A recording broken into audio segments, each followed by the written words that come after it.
যেমনটি আমরা last episode দেখেছিলাম, ইউজি অবাক হয়ে জিয়ানকে দেখে বলেছিল জিয়ান। তখন ইউজি জিয়ানকে অবাক হয়ে দেখতে থাকে। তারপরে জিয়ান নর্মাল বডিতে ফিরে নিচে নেমে আসে, কিন্তু জিয়ানের মুখ থেকে রক্ত পড়ছিল, কারণ কিংকং গ্লাস বডি ইউজ করার কারণে জিয়ান অনেক আহত হয়ে পড়েছে। তারপর জিয়ান সামনে যায় এবং এটা দেখে কিংলিং বলে ইয়াং মাস্টার জিয়ান। এদিকে নালান জিয়ানকে দেখে অনেক শখ হয়ে গিয়েছিল, আর বেচারের মনে কি কষ্ট, কারণ 3 ইয়ার এগ্রিমেন্টের মধ্যে জিয়ানকে রিজেক্ট করে দিয়েছিল। এদিকে ইউজি জিয়ানকে বলে জিয়ান তুমি তো আহত হয়ে গিয়েছো। তখন জিয়ান বলে কিংকং গ্লাস বডির তুলনায় আমার ফিজিক্যাল বডি অতটাও শক্তিশালী না, তাই এই দাও টেকনিক ইউজ করার সাইড ইফেক্ট এইটা। তখন ইউজি বলে তুমি কেন এই জায়গায়? এটি শুনে জিয়ান বলে আমি যখন এনশিয়েন্ট বিস্ট ডোমেইনে আসলাম তখন আমি বুঝতে পারলাম প্রোফাউন্ড স্কাইসেক্ট অ্যাটাক করে দিয়েছে। তারপর আমি অনুভব করে এখানে চলে আসলাম, এসে দেখি তোমরা এখানে। এদিকে ফ্লাওয়ার সেক্টর ইল্লাটা অনেকটাই আহত হয়ে পড়েছিল। এর দেখে জিয়ান পিলের বোতল বের করে ফেলে এবং বলে এখানে কিছু মেডিকেল পিল আছে, এই পিলগুলো সবাইকে দিয়ে দাও যাতে করে তাদের ইনজুরিটা ঠিক হয়ে যায়। তখন ইউজি সে পিলের বোতলটি নিয়ে নেয় এবং বলে তোমার এই সাহায্যের জন্য অনেক অনেক ধন্যবাদ, আমাদের ফ্লাওয়ার সেক্ট এটা সারা জীবন মনে রাখবে। তার সাথে সাথে বাকি সবাই গ্রিট করে। এটি দেখে জিয়ান বলে এগুলো করার কোনো দরকার নেই, তোমাদের ফলিং স্টার পেপারন এবং তোমাদের ফ্লাওয়ার সেক্টরের মধ্যে আগে থেকে অনেক ভালো সম্পর্ক হয়ে আছে, তাই একজন আরেকজনকে হেল্প করা এটা স্বাভাবিক একটা জিনিস। এর শুনে ইউজে কিছুক্ষণ সময় ভাবার পর পিছনের দিকে তাকিয়ে বলে নালান এই পিলগুলো সবাইকে ডিস্ট্রিবিউট করে দাও। তখন নালান বলে ঠিক আছে টিচার। এটি বলে সেই পিলের বোতলটি নিয়ে নিয়ে জিয়ানের দিকে তাকায়। তখন জিয়ান একটা সিম্পল ইশারা দিয়ে পিছনের দিকে তাকিয়ে বলে কিংলিন এবং লিটল ফেরি ডক্টর তোমরা দুজন তাদেরকে হেল্প করো। তারপরে দুজন যেতে শুরু করে, কিন্তু এদিকে আমাদের কুইন মুখ ফলিয়ে অন্যদিকে তাকিয়েছিল। এই জিনিসটা জিয়ানও দেখে, কিন্তু জিয়ানের বুকে এত সাহস নেই যে কুইনকে কিছু বলবে, এই জন্য জিয়ান পড়েছিল চিপার মধ্যে। তারপর জিয়ান ইউজিকে জিজ্ঞেস করে এই এনশিয়েন্ট ডোমেইনে তোমরা কতদিন থেকে আছো? তখন ইউজি বলে 5 দিনের কাছাকাছি হবে। আসলে আমাদের সামনে এগোনোর পথের রাস্তাটা অ্যাকুরেট বা নির্ধারিত ছিল না, এই জন্য আমরা বেশি আগাতে পারিনি। আমরা ভুল করে এই বিস্টদের এলাকার মধ্যে প্রবেশ করেছিলাম, তারপরে আমরা প্রোফাউন্ড স্কাই সেক্টরের হামলার শিকার হই। এমনকি আমাদের ইল্লার কিং হওয়াও এখানে মারা গিয়েছে। এটি বলে ইউজি মন খারাপ করে ফেলে। তখন জিয়ান বলে তাহলে চলো একসাথে আগানো যাক, কারণ আমরা দুইটা গ্রুপ যদি একসাথে হয়ে যায় তাহলে আমাদের স্ট্রেংথ অনেক বেড়ে যাবে, তাহলে আমাদের উপর যদি বিপদ আসে তাহলে আমরা একে অপরকে সাহায্য করতে পারবো। এটি শুনে ইউজি ভাবতে শুরু করে। তখন একজন ইলার ইউজিকে বলে আমরা এখন এনশিয়েন্ট বিস্ট ডোমেইনের গভীরে যাইনি, কিন্তু তার আগে এই প্রোফাউন্ড স্কাই সেক্ট আমাদের উপর আক্রমণ করে, যার ফলে আমাদের অনেক ক্ষতি হয়েছে। এই এখন যদি কোনো হিংস্র ম্যাজিক্যাল বিস্ট আমাদের উপর অ্যাটাক করে আমরা মনে হয় না সেইটা সহ্য করতে পারবো। এটা থেকে ইউজি বলে ঠিক আছে তাহলে আমরা একসাথে থাকবো। এই কথা শুনে ইলটারও অনেক খুশি হয়ে যায়। তারপর যেন জিজ্ঞেস করে বাকি সেক্ট এবং ক্ল্যান গুলো আমাদের থেকে কত দূরে পৌঁছে গিয়েছে। তখন ইলার ভাবার পর বলে আমার মনে হয় তারা এনশিয়েন্ট বিস্ট ডোমেইনের এনশিয়েন্ট রিয়েলম এর কাছাকাছি রয়েছে।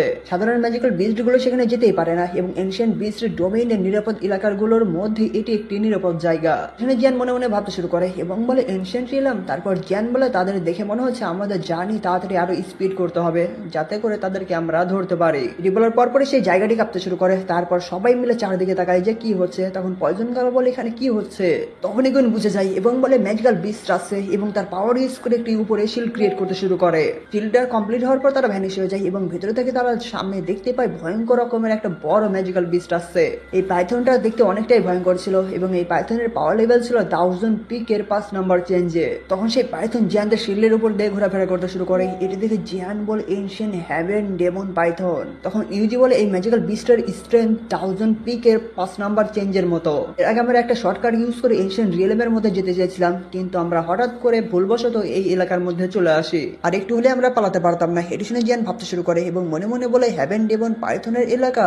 এনশিয়েন্ট বইয়ে লেখা অনুযায়ী এনশিয়েন্ট হ্যাভেন ডেমন পাইথনের আস্তানায় স্পিড ব্লাড পুল থাকে, যেটার মাধ্যমে ফিজিক্যাল স্ট্রেংথ বাড়ানো যায়। আর এইটা দেখে মনে হচ্ছে আমার কিংকং গ্লাস বডির কাল্টিভেশনের জন্য এই জিনিসটা অনেক বেনিফিট দিবে। জিয়ানের এরকম মনে মনে ভাবার কাহিনী দেখে ইউজি বুঝে যায় এবং বলে আরে তুমি যেটা ভাবছো ওইটা না। কিন্তু জিয়ানকে আর কে থামাবে? তখন জিয়ান বলে তোমরা সবাই এখানে রেস্ট করো, আমি সেখানে একা যাব। এটা শুনে সবাই ভয় পেয়ে যায়। তখন কুইন বলে তুমি সেখানে একা যেতে পারো না, কারণ এনশিয়েন্ট হ্যাভেন ডেমন পাইথন যদি ফিরে আসে তাহলে সেই জিনিসটা অনেক অনেক ভয়ঙ্কর হয়ে যাবে। এই কথা শুনে জিয়ান ভাবতে শুরু করে। তখন কিংলিং বলে জিয়ান আমি তোমার সাথে যাব, কারণ আমার কাছে green snake tree flower I আছে, তাই আমরা যদি বিপদের মধ্যে পড়ে যাই তখন আমি এনশিয়েন্ট হ্যাভেন ডেমন পাইথনকে কন্ট্রোল করতে পারবো। পয়জন গেল হুম বলে। এদিকে ইউজি ভাবার পর বলে ঠিক আছে তাহলে আমি পথ দেখাবো। এটা শুনে জিয়ান বলে ঠিক আছে। আর এনশিয়েন্ট হ্যাভেন ডেমন পাইথন যেহেতু তার আস্তানা থেকে অনেক দূরে আছে, তাই আমরা তাড়াতাড়ি সেখানে যাব এবং তাড়াতাড়ি সেইখান থেকে ফিরে আসবো। তারপর সিন চেঞ্জ হয়ে যায় এবং আমরা এনশিয়েন্ট হ্যাভেন ডেমন পাইথনের আস্তানায় দেখতে পাই তার মাঝখানেই ছিল স্প্রিট ব্লাড পুল। তারপরে জিয়ানরা এক এক করে সেইখানে চলে আসে এবং সবাই মিলে সামনের দিকে তাকায়। তখন ইউজি বলে সামনেই দেখতে পারছো ডেমনের ব্লাড পুল। তখন জিয়ান সামনের দিকে তাকিয়ে বলে তাহলে এই সেই জায়গা যেখানে এনশিয়েন্ট হ্যাভেন ডেমন পাইথন তার বাচ্চাদেরকে জন্ম দেয়। 100 বছর ধরে ancient heaven demon python rare treasure এবং পিওর এনার্জি কালেক্ট করে এই ব্লাড পুলের মধ্যে দিয়েছে। তাই এই ব্লাড পুলের এনার্জি এনাফ আমার King Kong glass body cultivate করে পিক লেভেলে নিয়ে যেতে। তখন এই যে জিয়ানকে বলে এই ব্লাড পুলের এনার্জি কিন্তু অনেক ঘনীভূত, তাই সাধারণ মানুষ আমার মনে হয় না এই এনার্জি সহ্য করতে পারবে। এটি শুনে কুইন অন্যরকম ভাবে বলে চিন্তা করার কোনো দরকার নেই, এই এনার্জি আমরা সহ্য করতে না পারলেও এর মানে এই না যে জিয়ান সহ্য করতে পারবে না। তাই আসলে জিয়ানের জন্য এটা একটা উপহার। এদিকে জিয়ান সামনের দিকে তাকিয়ে বলে আমাদের ওরা লুকিয়ে রাখতে হবে এবং চলুন সামনে গিয়ে দেখা যাক। এটি বলে তারা সেখান থেকে যেতে শুরু করে এবং কয়েকটি পাহাড় পেরিয়ে জিয়ান এবং সবাই মিলে সেই জায়গাটা ভালো করে দেখতে শুরু করে। দেখতে দেখতে তারা সামনের দিকে আগাচ্ছিল এবং আগাতে আগাতে সামনে দেখতে পায় ব্লাড পুলকে। কিন্তু তখনই জিয়ান বুঝতে পারে এবং তাকে দেখতে পায় পাইথন তাদের উপর অ্যাটাক করে দিয়েছে এবং এই অ্যাটাকের ফলে সবাই দূরে গিয়ে ধাক্কা খেয়ে পড়ে যায়। এদিকে পিছনে থাকা পাইথন কুইনকে খেতে যাবে, কিন্তু তখনই সামনে চলে আসে কিংলিং এবং বলে green snake three flower I, যার ফলে সামনে সেই ফরমেশন তৈরি হয়ে যায় এবং সেই ফরমেশনের লেগে পাইথন সেখানে আটকে যায়। কিন্তু পাইথন কম সময়ের মধ্যে সেই ফরমেশন ডিস্ট্রয় করে দেয় এবং এর ফলে কুইন এবং কিংলিং পিছন দিকে ধাক্কা খেয়ে যায়। তখন কিংলিং বলে তাড়াতাড়ি পালান, এটি বলে তারা পালাতে শুরু করে। এদিকে জিয়ান কুইনের পাশে চলে এসেছিল এবং বলে আমি কখনো কল্পনা করতে পারিনি এই পাইথন এত তাড়াতাড়ি চলে আসবে। সাথে কিংলিং এর গ্রিন স্নেক থ্রি ফ্লাওয়ার আইও পাইথনকে কন্ট্রোল করতে পারছে না, তাই সবাই পিছনের দিকে সরে চলুন। এটি বলে সবাই মিলে সেইখান থেকে অনেক স্পিডে পালাতে শুরু করে। পাইথনও তাদের পিছে হাত মুখ ধুয়ে একদম পড়েছিল।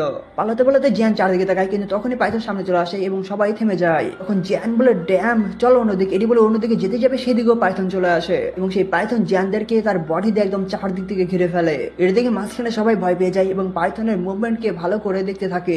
এদিকে পাইথনও তাদেরকে দেখছিল এবং দেখতে দেখতে চারদিক ঘুরতে থাকে। তখনই কুইন বলে সবাই চারদিক ছড়িয়ে পড়ো, যার ফলে সেই পাইথনের অ্যাটাক কারো গায়ে লাগে না এবং তারপর সবাই আবার একসাথে হয়ে পালাতে শুরু করে। কিন্তু জিয়ান একা হয়ে পাথরগুলোকে ডজ করে 3000 টানা টেকনিক ইউজ করে পাইথনের অ্যাটাককে ডজ করে ফেলে। সাথে সাথে অনেক স্পিডে সেখান থেকে পালাতেও থাকে। এদিকে পাইথনও অনেক স্পিডে জিয়ানের পিছু করতেই থাকে। পালাতে পালাতে জিয়ান বলে প্রথমে এই ডেমন পাইথনকে দুর্বল করতে হবে, তখন কিংলিং এর green snake three flower I কাজ করবে।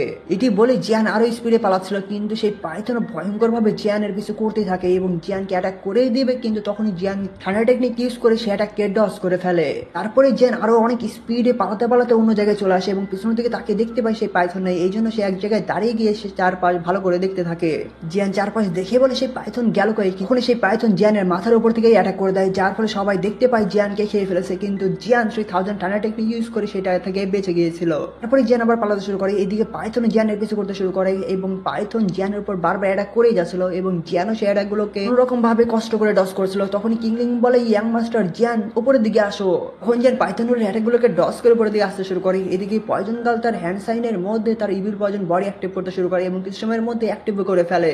এদিকে জিয়ান তখনই পয়জন গালের সামনে দিয়ে পালিয়ে যায় এবং তার পিছু করছিল পাইথন, কিন্তু যেতে যেতে পাইথনের নজর পয়জন গালের উপর পড়ে। সাথে সাথে ইভিল পয়জন বডি থেকে পয়জনরা বের হয়ে সেখানে একটি শিল্ড ক্রিয়েট করে সেই পাইথনকে শিল্ডের মধ্যে আটকে ফেলে। এখন পাইথন বারবার পয়জন শিল্ডের উপর অ্যাটাক করছিল, কিন্তু অ্যাটাকের ফলে পয়জন শিল্ডের কিছুই হয় না। এর দিকে পাইথন রেগে গিয়ে তার এনার্জি কালেক্ট করে এবং এনার্জি কালেক্ট করে অনেক স্পিড উপর দিকে যেয়ে সেই শিল্ডের সাথে লেগে যায়, যার ফলে সেখানে ব্লাস্ট হয়ে সেই শিল্ড সেখানে ডিস্ট্রয় হয়ে যায়। এটা দেখে সবাই ভয় পেয়ে যায় এবং জিয়ান বলে পাইথনটা গেল কই। তখনই পাইথন স্পিডে এসে জিয়ানকে খেতেই যাবে, এটা দিকে সবাই ভয় পেয়ে যায় এবং কুইন বলে জিয়ান সাবধান। তার সাথে সাথে জিয়ান হ্যান্ডসেন চেঞ্জ করে, যার ফলে সেইখান থেকে গোল্ডেন এনার্জি বের হয় এবং এই এনার্জির ফলে পাইথন পেছনের দিকে ধাক্কা খেয়ে যায় এবং সেইখান থেকে বের হয়ে আসে জিয়ানের King Kong glass body. King Kong glass body দেখে কুইন পুরো রেগে যায় এবং বলে জিয়ান তুমি দুইবার King Kong glass body use করছো, তুমি কি নিজেকে মেরে ফেলার চেষ্টা করছো নাকি? এদিকে জিয়ান আহত হলেও ফাইট করার মোডে চলে আসে, কিন্তু অন্যদিকে পাইথন নর্মাল হয়ে সাথে সাথে অনেক স্পিডে জিয়ানের উপর অ্যাটাক করে দেয়। এদিকে জিয়ান অনেক স্পিডে একটি পাঞ্চ মারে, যার ফলে পাইথন এবং সেই পাঞ্চটি যখন একসাথে লেগে যায় সেই স্পেস একদম পুরাই ব্রেক হয়ে যায়। সাথে সেই জায়গা থেকে অনেক এনার্জি বের হয়ে ব্লাস্ট হয়ে যায় এবং এই ব্লাস্টের ফলে জিয়ান পেছনের দিকে ধাক্কা খায়, সাথে পাইথনও ধাক্কা খায়। কিন্তু পাইথন ধাক্কা খাওয়ার আগে তার লেজ দিয়ে জিয়ানকে পেছনের দিকে ধাক্কা দিয়ে দেয়। তারপর আবার জিয়ান পালাতে শুরু করে এবং তার পিছনেই পাইথন ছিল। অন্যদিকে পয়জন কালরা একটি পাহাড়ের উপর চলে আসে এবং কুইন সামনে দিকে তাকিয়ে বলে জিয়ান আবার King Kong glass body use করছে। আমার মনে হয় না জিয়ান বেশিক্ষণ ধরে সেই পাইথনকে আটকে রাখতে পারবে, তাই চলো তাকে হেল্প করা যাক। তাই হুম বলে চারজন চারদিকে চলে যায়। অন্যদিকে আমরা দেখতে পাই জিয়ান সেই পাইথনের সাথে তখনও ফাইট করছিল। তখন জিয়ান ফাইট করতে করতে পাইথনের মুখ ধরে ফেলে, কিন্তু জিয়ানের একটু প্রবলেম হচ্ছিল। তখন কুইন বলে জিয়ান এবং এদিকে কুইন স্পেশাল অ্যারো তৈরি করে ফেলে এবং সেটি পাইথনের দিকে ছেড়ে দেয়। অন্য সাইডে ইউজিও তার ওয়েপেন দিয়ে স্ল্যাশ অ্যাটাক করে। এই দিক থেকে কুইনের অ্যাটাক যাচ্ছিল এবং তখনই জিয়ান সুযোগ বুঝে সেইখান থেকে চলে যায় এবং দুইটি অ্যাটাক একদম পাইথনের এপার ওপার করে দেয়, যার ফলে স্পেস ব্রেক হয়ে সেখানে একটা অনেক বড় একটা ব্লাস্ট হয় এবং এই ব্লাস্টের ফলে কুইন একটু ধাক্কা খেয়ে যায়। অন্যদিকে আমরা দেখতে পাই পাইথনের অ্যাটাক খেয়ে নিচে পড়ছিল, কিন্তু তখনই জিয়ান অনেক স্পিডে সে পাঞ্চ তৈরি করে সেই পাইথনের মুখে এমন একটি পাঞ্চ মারে পাইথন একদম ধাক্কা খেয়ে খেয়ে নিচের দিকে মাটিতে পড়ে যায়। তখনই সেখানে পয়জন গাল চলে আসে এবং হ্যান্ড সাইন চেঞ্জ করে বলে 1000 ইলিউশন পয়জন স্প্রিং, যার ফলে উপরে পয়জন ক্লাউড তৈরি হয়ে যায় এবং সেইখান থেকে পয়জন বৃষ্টি নিচে পড়তে থাকে। এই পয়জন বৃষ্টি পাইথনের বডিতে লাগার কারণে সহ্য করতে পারছিল না এবং সে বারবার হুঙ্কার ছাড়তে শুরু করে। পর্যায়ে সহ্য করতে না পেরে পাইথন আহত হয়ে নিচে পড়ে যায়। তখন সেখানে কিংলিং এসে বলে এখন আমার উপর ছেড়ে দাও। তখন কিংলিং বলে গ্রিন স্নেক 3 ফ্লাওয়ার আই, যার ফলে সেই ফরমেশন সামনে তৈরি হয়ে যায়। তারপর সেই ফরমেশনটি পাইথনটিকে বশ করতে শুরু করে এবং এভাবে করতে কিছু সময় পরই সেই পাইথন সহ্য করতে না পেরে পাইথনের মাথার উপরেও সেই গ্রিন স্নেক 3 ফ্লাওয়ার ফরমেশন তৈরি হয়ে যায়। তার ফলে পাইথন সেখানে কন্ট্রোল হয়ে যায়। এদিকে জিয়ান কিংকং গ্লাস বডি থেকে নর্মাল বডিতে ফিরে আসে, কিন্তু জিয়ানের অবস্থা অনেকটাই খারাপ হয়ে গিয়েছিল। এদিকে কিংলিং বলে ইয়াং মাস্টার জিয়ান, আমি অল্প সময়ের জন্য এই পাইথনকে কন্ট্রোল করতে পারবো, কারণ আমার আত্মবিশ্বাস নেই যে আমি বেশি সময় ধরে এই পাইথনকে কন্ট্রোল করতে পারবো। তখনই সেখানে কুইন চলে আসে এবং জিয়ানকে বলে জিয়ান তুমি তাড়াতাড়ি ব্লাড পুলের মধ্যে যাও, আর আমরা এখানে কিংলিংকে সাহায্য করছি এবং এই পাইথনের উপর নজর রাখছি। তখন জিয়ান বলে কিন্তু সাবধানে। এটি বলে জিয়ান সেই ব্লাড পুলের মধ্যে যেতে শুরু করে এবং একটু সময়ের মধ্যে সেই ব্লাড পুলের মধ্যেও চলে আসে। জিয়ানের বডির মধ্যে অন্যরকম হতে শুরু করে। তখন জিয়ান বলে আমি ভাবতেও পারিনি যে আমি যে কল্পনা করেছিলাম ব্লাড পুলের এনার্জি তার চেয়ে বেশি পিওর। তারপর জিয়ান বসে পড়ে এবং হ্যান্ডসাইন চেঞ্জ করে আশেপাশের এনার্জি অ্যাবজর্ব করতে শুরু করে। তখন আমরা দেখতে পাই সেই পিওর এনার্জি জিয়ানের ব্লাড লাইনের মধ্যে ছড়িয়ে পড়ছিল এবং বাইরে থেকে অনেক এনার্জি জিয়ান একদম ভয়ঙ্কর ভাবে অ্যাবজর্ব করছিল। তারপর জিয়ান এনার্জি অ্যাবজর্ব করে থেমে যায় এবং মনে মনে বলে এরকম এনার্জি অ্যাবজর্ব করা অনেকটা স্লো হয়ে যাচ্ছে। তারপরে জিয়ান হ্যান্ডসাইন চেঞ্জ করে এবং বলে 3000 থান্ডার ক্লোন বডি। তখনই জিয়ানের পেছনে ক্লোন বডি তৈরি হয়ে যায়। তখন সেই ক্লোন বডিও জিয়ানের সাথে সাথে আশেপাশে এনার্জি অ্যাবজর্ব করতে শুরু করে এবং এই অ্যাবজর্ব করতে করতে প্রায় 3 দিন পার হয়ে যায়। তারপর আমরা 3 দিনের পরের সিন দেখতে পাই যেখানে কিংলিং তখন সেই পাইথনকে কন্ট্রোল করে রেখেছিল। তারপর কুইন ব্লাড পুলের দিকে তাকায়, কিন্তু এদিকে পাইথন ধীরে ধীরে নড়তে শুরু করেছিল এবং পাইথনের কপালে যে সিলটি ছিল সেটিও উইক হয়ে পড়ে। তখনই পাইথনের চোখ খুলে যায় এবং চোখ খুলে একটা হুঙ্কার ছাড়ে এবং এই হুঙ্কারের ফলে কিংলিং পেছনের দিকে তাকায় যে এটি দেখে তখনই পয়জন গার্ল কিংলিংকে সাপোর্ট করতে চলে আসে। দিকে পাইথন অনেক চেষ্টা করছিল উপরে উঠতে এবং পাইথনকে দেখে কিংলিং বলে ইয়াং মাস্টার জিয়ান এখনো কালিভেট করছে, আমাকে আরেকটা চান্স নিতেই হবে। কিন্তু তখনই পাইথন একটা হুঙ্কার ছাড়ে এবং এই হুঙ্কারের ফলে 3 জনই পেছনের দিকে ধাক্কা খেয়ে যায়। তখনই আমরা দেখতে পাই পাইথনের মাথার উপর থাকা সিলটিও গায়েব হয়ে যায় এবং পাইথন রাগের চোখে সেই ব্লাড পুলের দিকে দেখতে শুরু করে। তারপরে একটা হুঙ্কার ছেড়ে ভয়ঙ্কর স্পিডে সে ব্লাড পুলের দিকে যেতে শুরু করে, যেখানে জিয়ান তখন এনার্জি অ্যাবজর্ব করে যাচ্ছিল। এটি দিকে পয়জন গার্ল কিংলিং এবং ইউজি ভয় পেয়ে যায় এবং বলে জিয়ান, কিন্তু কুইন অনেক স্পিডে পাইথনে পিছু করতে শুরু করে এবং সে ট্রান্সফার হয়ে যায় হেভেন সোয়াইলিং পাইথনে। তারপর কোন সামনে এসে সে পাইথনের দিকে একটা হুঙ্কার ছাড়ে এবং এই হুঙ্কারের ফলে পাইথন একটু ধাক্কা খেলো। পরবর্তীতে সে পাইথন আবার কুইনের উপর অ্যাটাক করে দেয়। যখন দুইটি পাইথন একসাথে লেগে যায় সেখানে অনেক বড় একটা ব্লাস্ট হয়। তারপরে দুইটি পাইথনের মধ্যে ধুমধারাক্কা ফাইট শুরু হয়ে যায়। ফাইট করতে করতে ডেমন পাইথন হেভেন সোয়াইলিং পাইথনের বডিকে ধরে ফেলে এবং কামড় দিয়ে দূরে ফেলে দেয়। হেভেন সোয়াইলিং পাইথন ধাক্কা খেয়ে নিজেকে সামলিয়ে আবার সেই পাইথনের সাথে ধুমধারাক্কা ফাইট শুরু করে দেয়। তারপর হেভেন সোয়াইলিং পাইথন সুযোগ পেয়ে পিছনের দিকে চলে আসে এবং একটি এনার্জি অ্যাটাক তৈরি করে সেই পাইথনের উপর ছেড়ে দেয়, যার ফলে সেই এনার্জি বল পাইথনের লাগার সাথে সাথে পাইথন ব্লাস্টকে একদম মাটির মধ্যে ঢুকে যায়। তখনই আবার ডেমন পাইথন বের হয়ে আসে। এদিকে হেভেন সোয়াইলিং পাইথন কিছুটা ক্লান্ত হয়ে গিয়েছিল। উনি হেভেন পাইথন উপরে এসে হুঙ্কার ছেড়ে লাইটিং অ্যাটাক করে এবং সেই লাইটিং অ্যাটাক গুলো পাইথনের উপর পড়ে যায়। তার ফলে পাইথন এই লাইটিং এর ফলে আহত হলেও সেই অ্যাটাক গুলোকে সহ্য করে সামনের দিকে এগিয়ে যাচ্ছিল। এদিকে কুইন তার দইকে কালেক্ট করতে শুরু করে এবং কালেক্ট করে একটি ভয়ঙ্কর অ্যাটাক তৈরি করে পাইথনের উপর ছেড়ে দেয় এবং পাইথনের উপর লাগার সাথে সাথে সেই পাইথন একদম পাহাড়ের মধ্যে ঢুকে যায়। তার সাথে কুইনও নর্মাল বডিতে ফিরে এসেছিল, কারণ কুইন অনেকটাই আহত হয়ে পড়ে। ওদিকে তখন ধোয়া থেকে বের আসে পাইথন। এটি দিকে 3 জনই ভয় পেয়ে যায় এবং বলে সাবধান। ওদিকে সেই পাইথন কুইনকে খেয়ে ফেলেই দেবে, কিন্তু তখন পুল থেকে বের আসে গোল্ডেন লাইটিং এবং সেটি ট্রান্সফার হয়ে যায় কিংকং গ্লাস বডিতে।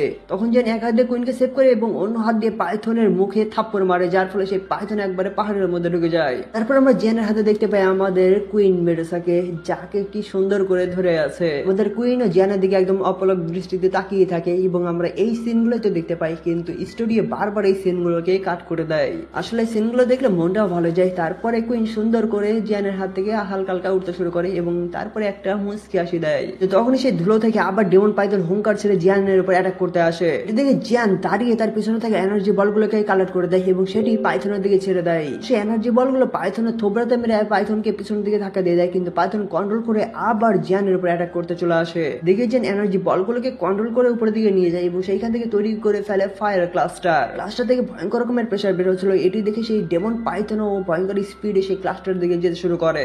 তখন জিয়ান সেই ক্লাস্টারকেও পাইথনের দিকে ছেড়ে দেয় এবং ক্লাস্টার সেই পাইথনের সাথে লাগার সাথে সাথে পাইথনকে একদম ধাক্কাতে ধাক্কাতে পিছনের দিকে নিয়ে গিয়ে একদম মাটির সাথে ধুলোয় মিশিয়ে ফেলে। তারপর যখন ধুলো ভ্যানিশ হয়ে যায় তখন আমরা দেখতে পাই পাইথনের হেডে জিয়ান পা দিয়ে রেখেছিল। তারপরে সেখানে 4 জন চলে আসে এবং জিয়ানের দিকে তাকায়। তখন আমরা জিয়ানকে দেখতে পাই জিয়ানের কিংকং গ্লাস বডি একদম পিক লেভেলে পৌঁছে গিয়েছিল। কুইন একদম নর্মাল ভাবেই ছিল। তারপর জিয়ান আবার নর্মাল বডিতে ফিরে আসে এবং সামনের দিকে যে বলে সরি আমি বের হতে লেট করে ফেলেছিলাম, তোমরা কি আহত হয়ে গিয়েছো? তখন কুইন বলে আমরা ঠিক আছি, কিন্তু আমি কল্পনা করতে পারিনি তুমি সেখানে তোমার কিংকং গ্লাস বডি কালভেট করবে এবং সেইটাকে পিক লেভেলে একদম 99 ফিটে নিয়ে যাবে। তখন জিয়ান বলে তোমাদেরকে অনেক ধন্যবাদ, কারণ তোমরা এনশিয়েন্ট হেভেন ডেমন পাইথনকে ব্যস্ত রেখেছিলে। তখন কিংলিং বলে সরি ইয়াং মাস্টার জিয়ান, কারণ আমার গ্রিন স্ট্রাক ফ্লাওয়ার আই এনশিয়েন্ট ডেমন পাইথনকে কন্ট্রোল করতে পারেনি। জিয়ান বলে কোনো ব্যাপার না, আর এনশিয়েন্ট হেভেন ডেমন পাইথন এখন তোমার। রিসেন্ট তো কিংলিং পুরো শখ খেয়ে খুশি হয়ে যায় এবং বলে থ্যাংক ইউ ইয়াং মাস্টার জিয়ান। এটি বলে পাইথনের দিকে যেতে শুরু করে। তখন জিয়ান বলে এখন সবাই বিশ্রাম নাও, তারপরেই আমরা এনশিয়েন্ট রিয়েলমে যাওয়ার জন্য প্রস্তুতি নিব। বলার পরপরই এখানে এপিসোডটি শেষ হয়ে যায়।